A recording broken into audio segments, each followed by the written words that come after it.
మా గౌడ సోదరుల యొక్క ఈత చెట్లు మొత్తం కూడా అగ్నికి ఆవుతాయి, మొత్తం కాలిపోవడం జరిగింది. సుమారు 1000 చెట్ల వరకు ఈ యొక్క అగ్నికి మంటల్లో మొత్తం కూడా చెట్లు మొత్తం దేనికి కూడా అంటే భవిష్యత్తులో దేనికి ఉపయోగపడే విధంగా కాలిపోయింది. దానిపై ఆధారపడేటువంటి సుమారు ఈ మండలానికి గ్రామానికి సంబంధించినటువంటి గౌడ కులస్తులు ఆధారపడినారు. మేము ఈ జిల్లాకు సంబంధించిన జగిత్యాల జిల్లా కలెక్టర్ గారి దృష్టికి తీసుకెళ్ళాము, ఎక్సైజ్ డిపార్ట్మెంట్ వారి దృష్టికి తీసుకెళ్ళాము.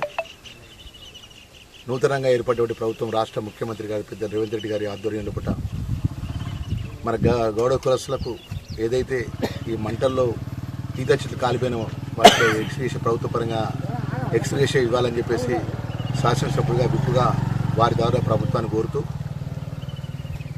మరి ముఖ్యంగా ఈ గౌడ కులానికి సంబంధించిన మన సొసైటీ ద్వారా మరి ఏ విధంగా న్యాయం చేయగలుగుతో ప్రభుత్వం ద్వారా న్యాయం చేసే విధంగా నా వంతు బాధ్యతగా నేను ప్రయత్నం చేస్తాను విషయాన్ని మరొకసారి మీడియా మిత్రులకు తెలియజేసుకుంటూ మా గౌడ సోదరులకు కూడా నేను మనవి చేసుకుంటున్నా.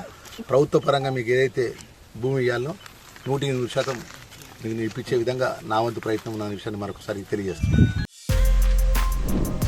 For more videos like this, subscribe Big TV channel.